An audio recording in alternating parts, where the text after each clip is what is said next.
We ready now? We're ready. Hey kids, JF, Killer Customs. I'm here with Teresa and we're actually cleaning our home shop. You know how most show cars end up in museums? They end up with guys who are maybe billionaires or at least multi-millionaires, and they get treated really good and put in special spaces. Well, we haven't got that. We've got a 3-bay garage and I am terribly emotional and spiritually connected with my cars. So I haven't sold very many of them. That's a story that'll follow later. We did come up with the idea because our fans, you guys have been saying that you'd like to hear more about the cars that we've built in the past. So we are going to do the autobiography of JF Customs. The years that it's taken for us to get here, become popular, have cars in magazines, have cars that win big awards, and just generally lead a super cool and fun car lifestyle. So if you know us by now that we always drive our junk and we enjoy it, and we know all cars can break and all cars can be stranded, and we don't mind driving them and taking that chance. So I'm gonna sit right here. I'm gonna tell you a story about a wicked Kaiser, the car that stole the hearts of the automotive custom car community. This is really the car that started JF Customs with a K. So here it is, the Breakout Custom, Contagious with a K. Cue the intro.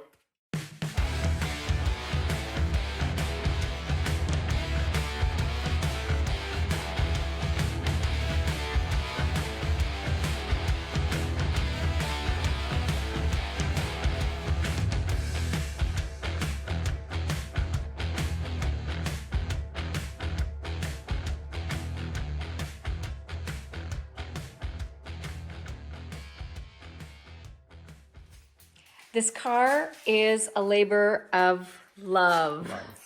And hence the hearts.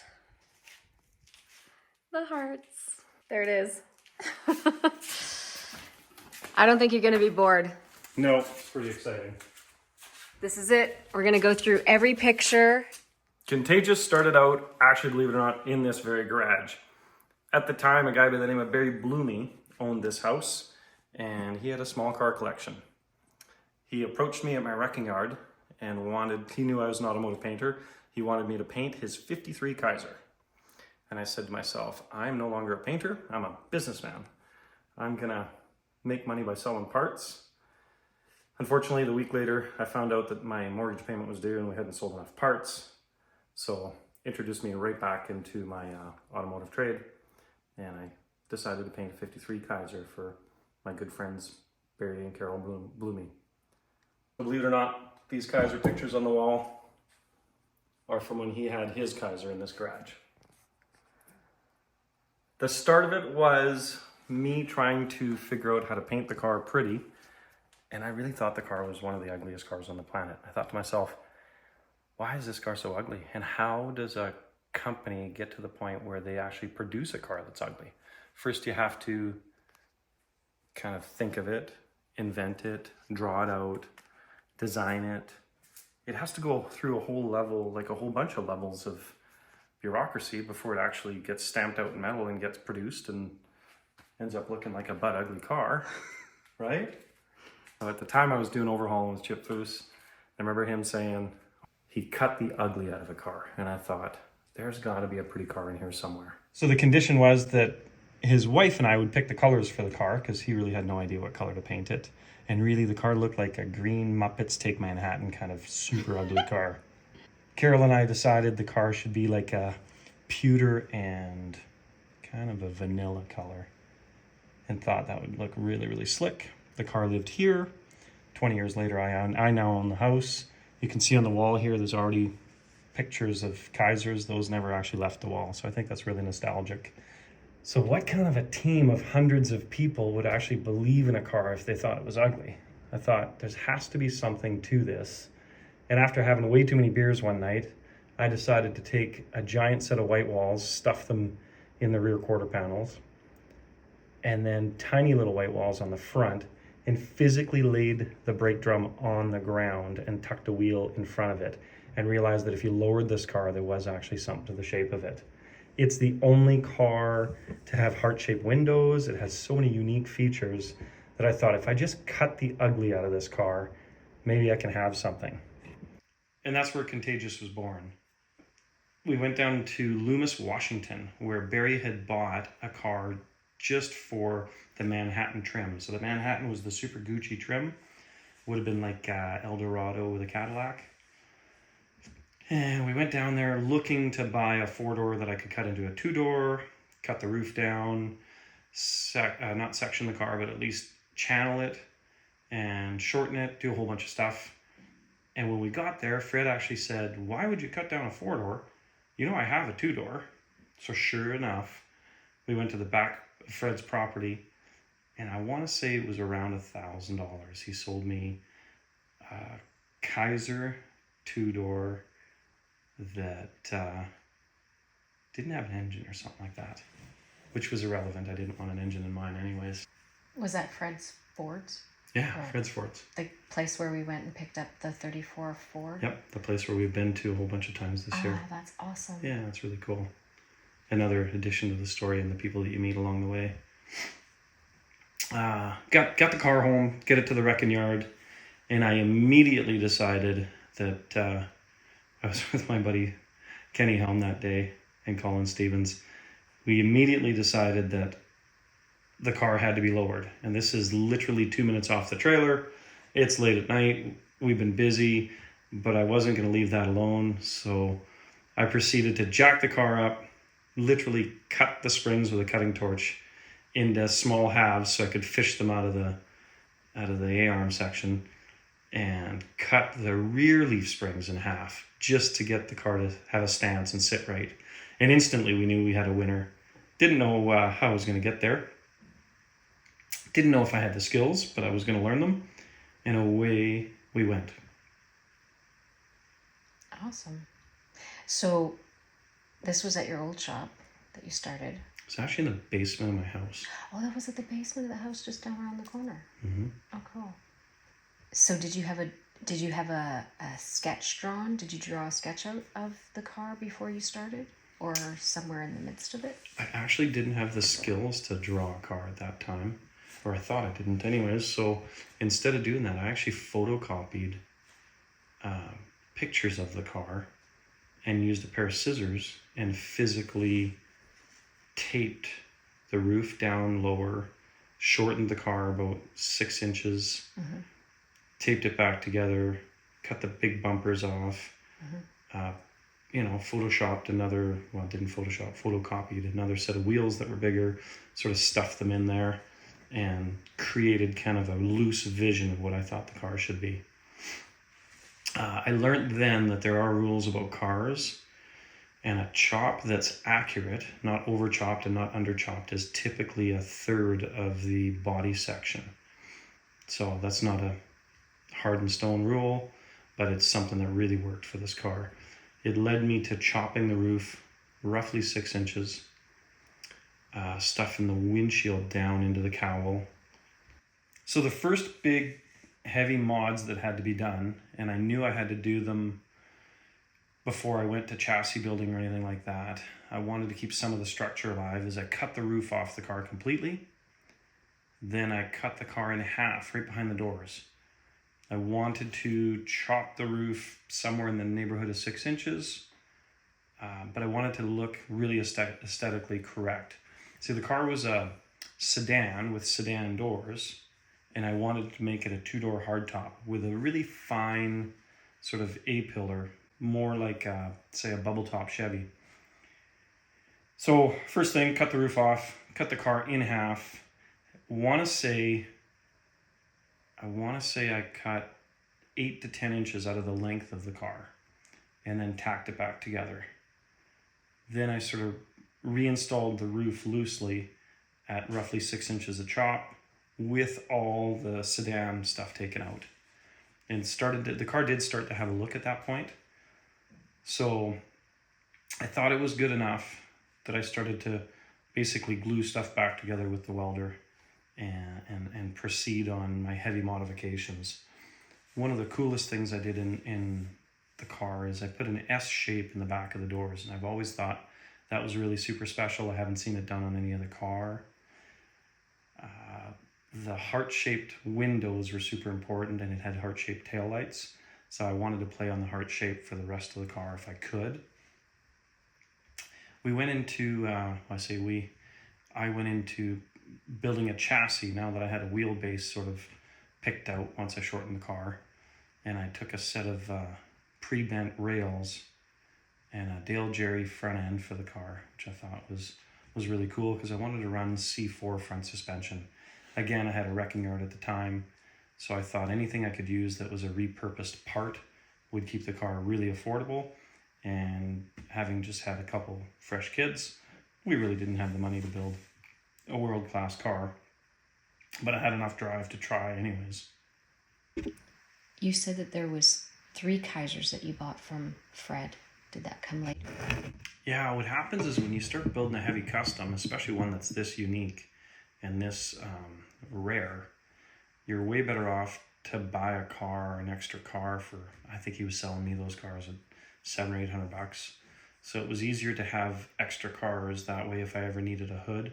And I did end up needing a hood because I really pancaked the hood on that thing. Like I cut it and just nosed it down a whole bunch. The extra cars really paid for themselves. I actually still have one as a parts car. My theory there is if I have the parts car and spare fenders and a spare front end, then this one's never going to get in an accident. It's when you don't have it. It's when you're going to need it. Yeah. Sure. So one of the key factors to making the car look good from the front, I took the front bumper and physically cut it in half and then boxed the upper section of it so that the bumper wasn't so big and in your face. It made it a lot more slender.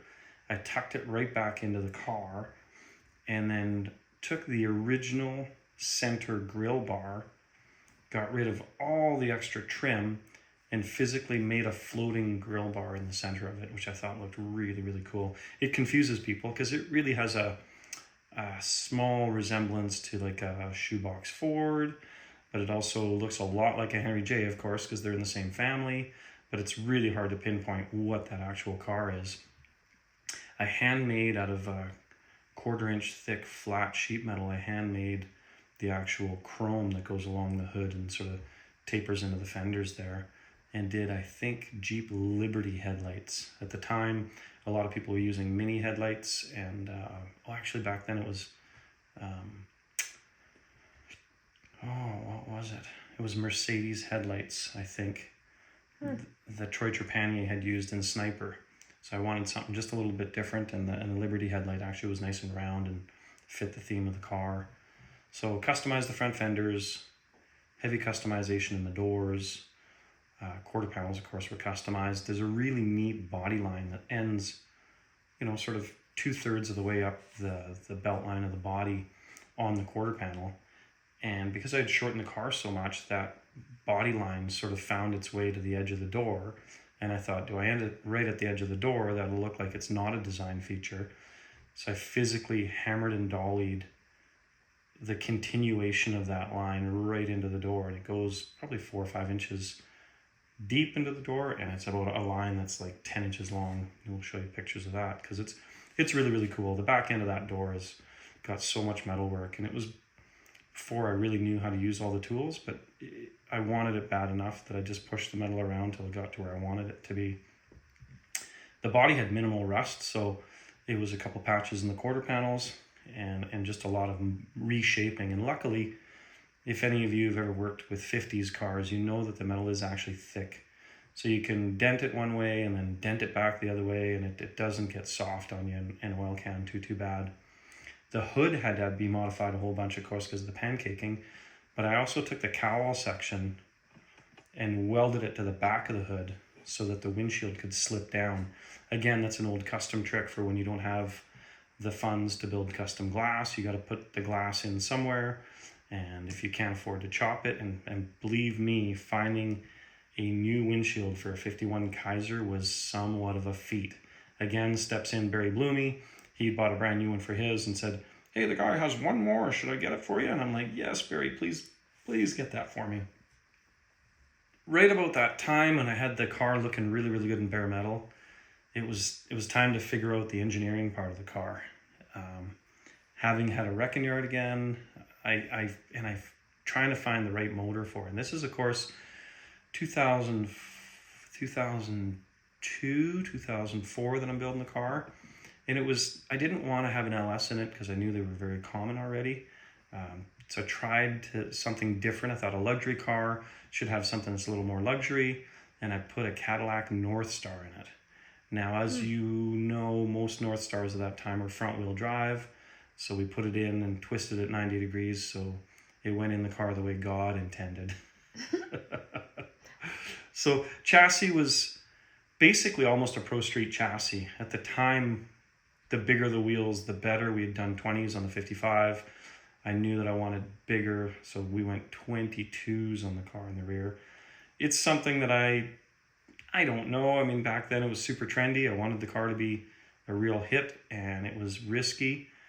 I don't know that I'd put a wheel that big on it again, but it does look really, really, really cool to have that big a wheel with that small wheel opening. It's my only car that I've ever put air ride in for myself. I think air ride's really, really cool for lowriders. I think it's really cool for customs, but the performance just isn't there. So as much as I was building my everything car with a Corvette front end and a 4-bar rear, big tires, big brakes, it didn't really. I don't think the airbags are everything that I wanted them to be.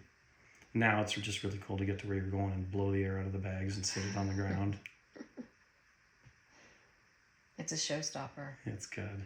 So it took me about 3 months to build the chassis. Just like I say, pre-bent frame rails, Dale Jerry's front end, Dale Jerry's 4-bar in the rear. And once I had that done, I boxed it, body worked it, painted it. Actually, funny story on that. My wife was away working, and I had to babysit both kids, and I was really, really aggressively working on the car, like as much time as I could find day and night.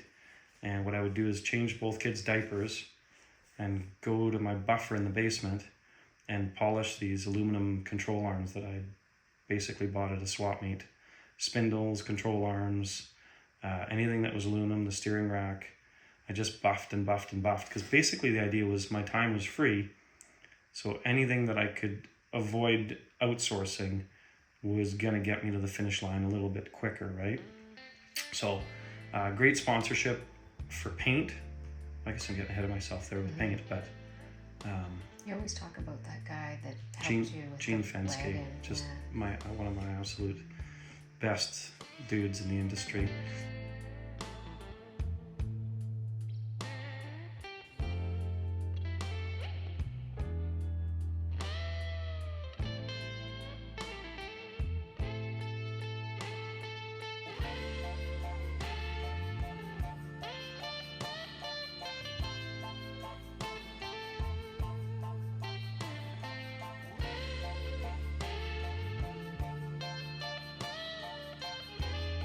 So at the time, a good friend of mine a guy who became a good friend of mine named Gene Fensky actually came up with the color. He had great access to the Hot Hues toners, and I told him I wanted something that was going to be trendy. I didn't need it to be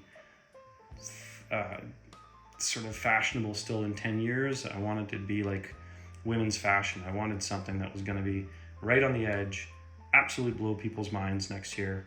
And I didn't care how long that lasted. Well, Gene came up with this amazing, deep, dark blue color, affectionately now known as Blue Gene. And I would say that 20 years later, that color is still super amazing. He did just such an incredible job of doing that for me. Yeah. One of the tricky things about doing a chop, and a really good chop, and anybody that's chopped an early Merc will tell you this, they actually sometimes flip their rear window upside down, is getting the rear window to actually lay down and fit the car well. And I physically, once I got the window to lay down, if you can feature a window with a curved bottom, when it lays down, that lifts the center of the window, which now makes the back end of the car kind of have a weird banana shape. So to get around that, I physically took like pieces of plywood with a porta power and physically stretched the area between the trunk and the rear window till it caught up to the shape of the tilted rear window. Hopefully that makes some sense to you guys, but it was just one of those things that was like, how do we solve that problem? And I think we nailed it on that for sure. You can see that the rear window line is the same as the body line that's very close to it at the bottom. With all of your builds, you've always had kind of a deadline of what show you're taking your car to, the purpose of what car you're going to build it for. Had you had a particular car show that you wanted to take this to win an award at? Well, I really wanted to have the car finished before I was 30. So Okay. I wanted to see if I could put myself on the map before I turned 30. I don't know why that number was important, but it made for a really unrealistic timeline for the car. It was 2 years start to finish without a lot of staff because I didn't have a hot rod shop and I didn't have any staff. I just had some really close friends that would help me. One of my mentors, Doug Blatchford, actually did all the wiring. He would come at nights and do the wiring. A guy by the name of Jerry Billups helped me with all the body work and the tricky stuff and spent a lot of hours with me spreading mud and sanding. Man, we sanded a lot on that car. It was, wow, if we're talking deadlines, the craziness of it is I remember my friend Russell Freund, who's an amazing car builder in his own right, had offered to help me paint the car. I had never really done a heavy color sand on a car, like when you sand and buff the car. So I didn't really know what I was doing there. So Russell volunteered to help me with that. And when I called him up in middle of December, getting ready to paint the car has to be in Detroit. Or no, sorry, not Detroit this time. It was actually Pomona. We wanted to debut at the Grand National Roadster Show. So I basically had 45 days to finish the car and we hadn't put paint on it yet. So when I called him with my request to kind of late December paint the car 30 days before leaving, he said, JF, we are just too busy at our shop, but if you come here down to Spokane, we'll help you paint it and we'll get you out the door. So him and his partner, Chris, welcomed me. I remember that very, very clearly because when I went out with the body and the trailer, borrowed trailer, to go to Spokane, I actually got caught up on one of the big mountain passes in the snow and had to physically turn around and back the trailer up probably about a half a mile in the snow because I couldn't make it up one of the hills, find a different route to get there.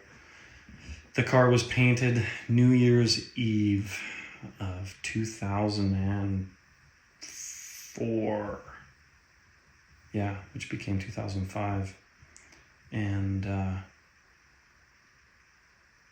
2 days later I color sanded it. Crazy stories, like it's just craziness. I needed some sort of accents on it, and a guy by the name of Jeff Allison stepped in and actually hand painted the door sills. And feature how I was trying to save money on this car.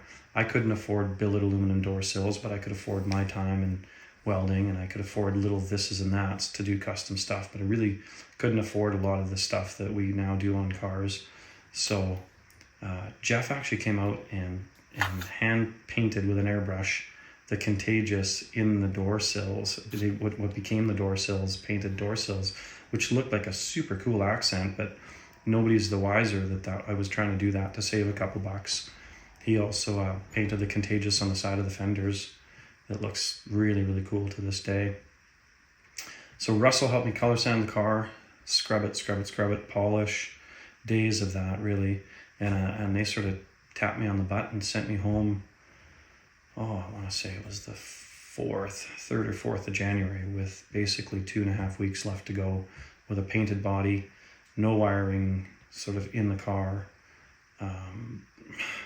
Lee had started the interior and sort of, I want to say Lee had done most of the interior by that point, but still was under a huge deadline.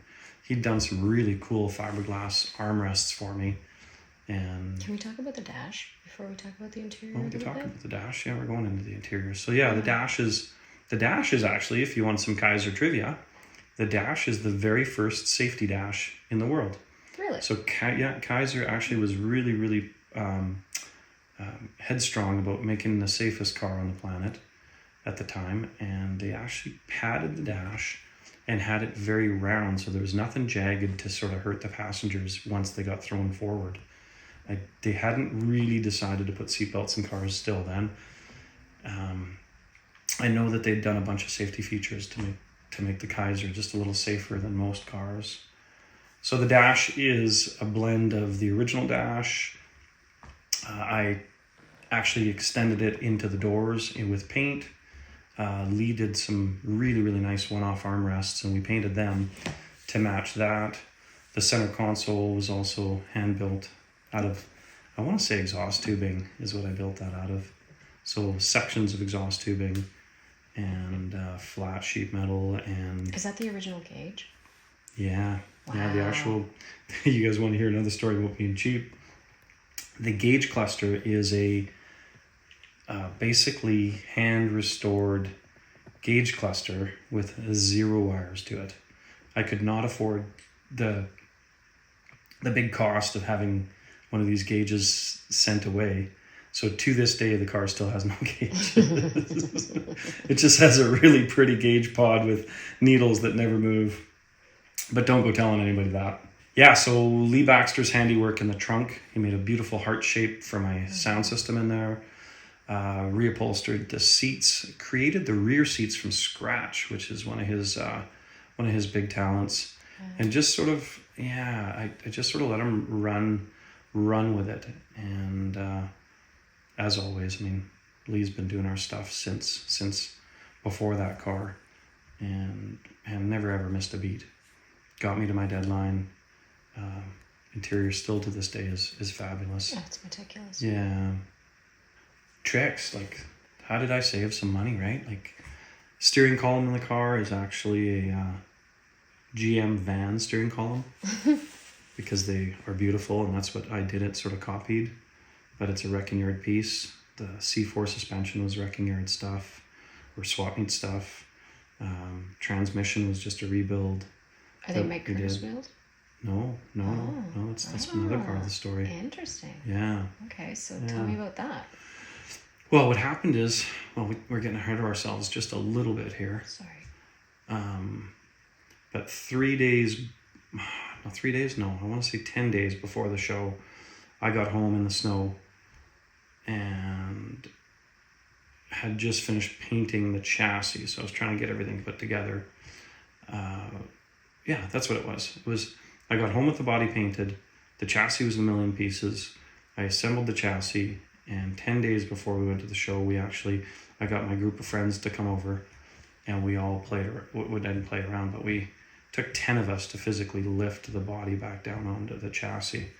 I didn't have a hoist or anything like that, so we didn't know any better, and we just did it. I don't think the rear tires have been off that car since that time. They don't, oh no, they have. Yeah, sorry, that's a lie. Yeah. Anyways, so get onto that. Then we're gluing in windows. Man, oh man. My buddy Clint Peterman came to help me do that. And one of the other tricks I was doing to try to avoid big costs is I reused the actual window trim, but the window trim was the sort of locking strip for the rubbers. Now I went with no rubbers, had fitted the metalwork to the windows, and the idea was that I was going to use this thin 5/8 piece of stainless and trim the windows out with that. The idea was good, but when it became to the practical point, and it fit in, but came to the practical point, it really didn't have the right shapes in every corner. So I literally took 2x4s and screwed them to the roof joists of the house and sort of held them down overnight in urethane, and they took shape, and they've been there ever since, which is funny. Oh, Dave Nace at Intro Wheels, actually, I met them touring the other car, touring the 55 Chevy, and told them that I wanted was looking for a bit of sponsorship, and they said, well, we can't give you a set of wheels, but I'll tell you what, we will, if you can take one of our existing wheel styles, we will cut the windows into heart shapes for you at no extra cost. So they were really, really good about that. And for me, that was amazing, because I'd never had a set of custom one-off wheels. So they were able to help me with a set of one-off wheels. They actually did a steering wheel to match and gave me the steering wheel for free. And I was really, really thankful for that. What comes next? Well, what comes next is rush to final assemble this car with now what is a totally aftermarket computer system to run the EFI. And for whatever reason, I can't master that, and I've got big troubles. So we decided to leave a day early to get to Southern California and see if we can get the motor to actually run before we get to the show, because it does need to run to qualify for any of the awards at the show. So myself and a couple of my buddies get in the truck. We literally cross the border into the US in Oroville, Washington, pick up the last 3 pieces of chrome that need to be put on the car that day, put them in the trailer, start traveling down south, and had one of the most treacherous trips that I've ever been on to get to a car show. We were in a place called Klamath Falls, Northern California, and we were traveling at literally somewhere between 10 and 15 miles an hour. And as soon as you would touch the throttle in 4-wheel drive in the pickup truck with studded snow tires, the ass end would drop because of the crown of the road, and the trailer tongue would actually point to the outside of the road. So basically jackknifing the truck every time I used the throttle. My poor buddy Colin was driving that day, or that section, and he did about 6-7 miles. We pulled over as soon as we could get off the road and just sort of waited for the snowplows to go through. But it was super treacherous. Get to California. You want to hear a funny car story? Get to California, get the guy to tune the motor, and it actually runs. We're pretty happy about that. We're literally bolting the chrome on in the parking lot of the Grand National Roadster Show. Little things those guys don't know. And as we're pulling in, my buddy's videotaping with his sort of early camera at the time, and he's videotaping and notices that we are dropping oil on the ground, like basically leaving a trail of oil like a slug. I don't know, I can't remember what it was in the engine that was leaking, but it was really, really bad.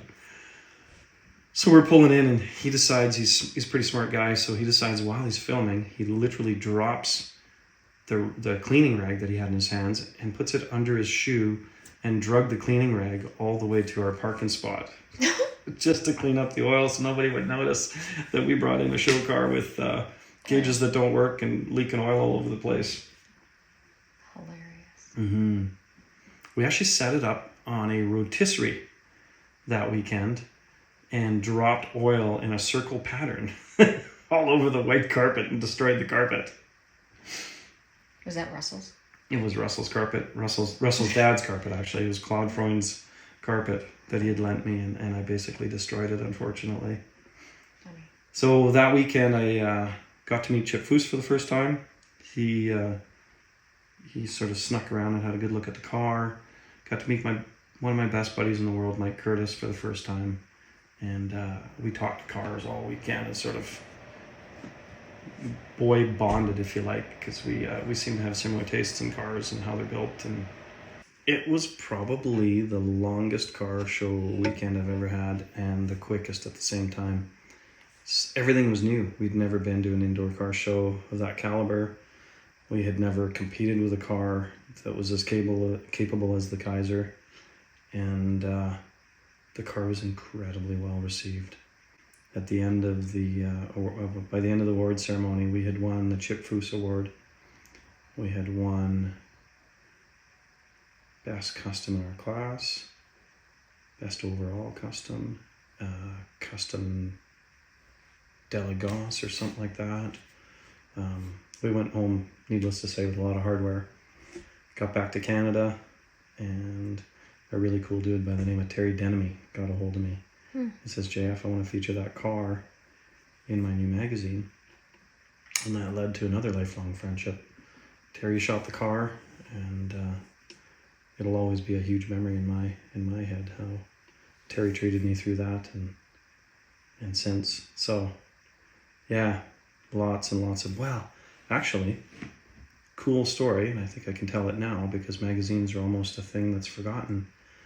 At the actual Grand National Roadster Show, and this is why it was so complicated, I got approached by a magazine called Super Rod and Rod and Custom. Both of them wanted to feature the car. And I remember telling Josh Mishler, who's, by the way, one of my favorite photographers in the industry. I remember telling Josh, and I was absolutely bluffing both of them. And I said, I'm talking to both Rod and Custom and Super Rod. I said, I don't have a lot of options for building my career in this, and I would go with them if they gave me the cover. And sort of proposed the same thing to Rod and Custom. And Josh got back to me within 20 minutes and said, yeah, we'll give you the cover. So it was a really weird feeling to have been reading Rod and Custom for all those years and reading Super Rod for about a half a decade by then. And just sort of be like, holy cow, it was like the girl who's got 2 prom dates, right? What do you do? How do you pick the right one? And it led to another friendship that I'll never forget. Josh actually sort of talked me through a project that I'm trying to finish up this year, which is a bubble top Nova, bubble top Acadian that I'm building. So that friendship's still strong, and I love seeing him as often as I can in the car world. So tell me a little bit now. We've talked about your car that you built. Tell me the back history on the actual Kaiser, on Henry Kaiser, because I don't even... Wow, so that's an interesting story that sort of needs to get told. Yeah. Kaiser, Henry J. Kaiser. So if you're a car guy, you've heard of Henry J's. A lot of people make them into gassers. They're excellent drag race cars because they were light. The fun fact about the Henry J is it was the only car to ever be sold in the Sears catalog. So you could get a car called the Allstate. Is that the one with the long snout? No, it looks like the Kaiser, but it's just a smaller version. Okay. So you could buy an Allstate in the Sears catalog. You could just order a car through the Sears catalog. Henry J. Kaiser was a multi-millionaire. Who knows, maybe even a billionaire back in the day. I don't think they had a lot of billionaires back then, but he owned a company that made ships, like very big ships. And he decided that he wasn't going to drive somebody else's car. So he picked the worst time in automotive history to kind of start a company from scratch. It's about when Studebaker started struggling, and a bunch of the other manufacturers. Packard was having a hard time back then too, and he decided he was gonna drive his own car, have his own car company.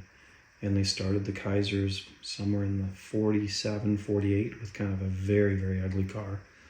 The 51 model was a much more attractive car, and by 54 they were defunct. So they went back to building ships.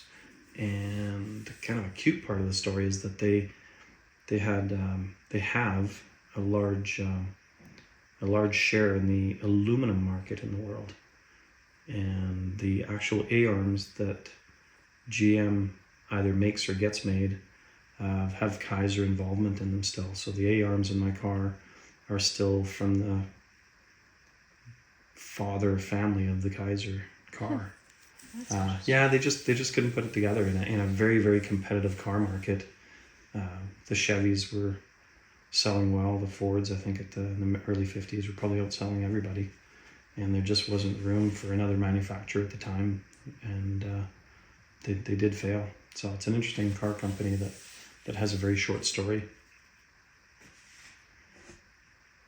So back after you went to Pomona, yeah.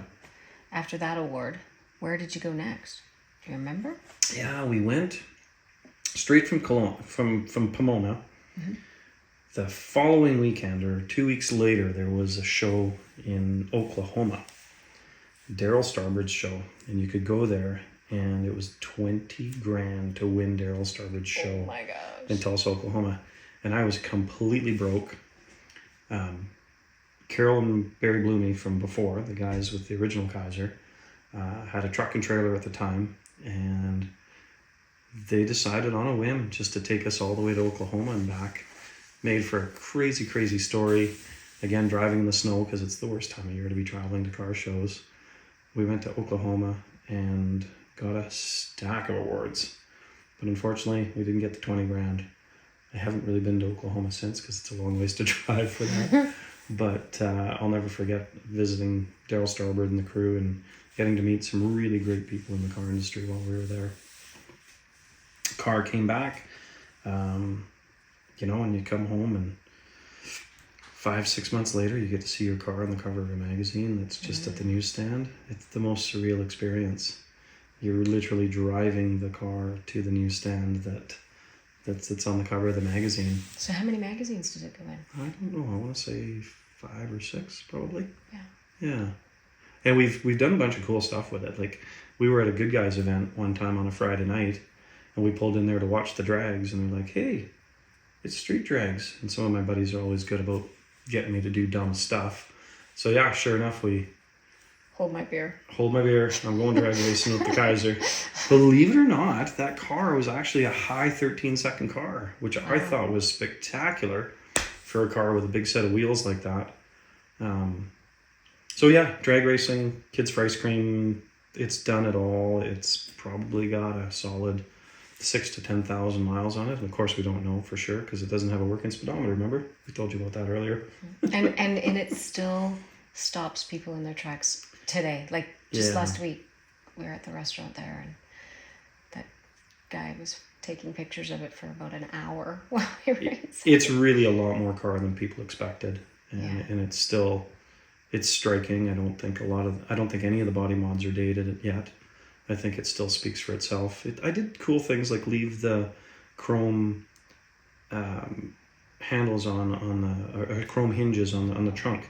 So it's got exterior hinges that I thought were really ornate and beautiful, and I left them on. I really like the windows, the side door. Yeah, side the quarter windows are really cool. They have a real continuous curve in them that's right off of the curving in the door that we talked about earlier. Door handles are neat too. Door handles are 100% 51 only, but they are good looking. I did relocate them on the door so that they would fit the profile of the side of the car a little bit better. Did some really goofy stuff like chromed fender supports. Just a few things like that were a little over the top, but all in all, the car was very affordable to build. It was just the time that I put in and anything that I could do to sort of keep it affordable and spend more of my own personal time was what I pushed on. It's been an amazing car. It's been part of my kids growing up, really. They had 2 car seats in the back, and we tour them around from car show to car show. So. And the name? Contagious, with a Contagious. K. Yeah, at that time we were still working on the JF Customs, sort of how that was going to be. So before we even named the company JF Customs, it was called Desert Speed Shop. And the K was to make sure that people knew it was a heavy custom. That is something we can give to George Barris and the boys of his generation. You could have a custom car spelt with a C and it was customized, or you could have a heavy, heavy custom, something that's been chopped, channeled, sectioned, shortened, nose decked, Frenched headlights, all the stuff, tucked bumpers. Then you knew you had a custom with a K. So there's your Contagious with a K.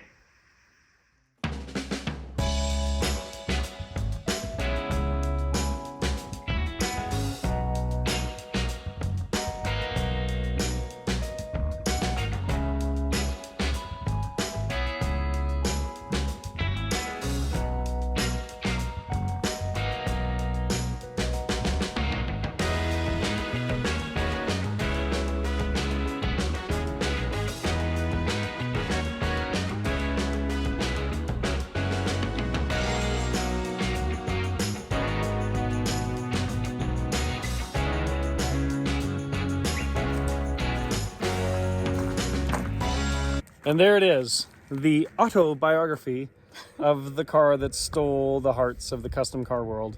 We really appreciate you guys watching. Hopefully you've enjoyed it. It's something that's near and dear to our hearts.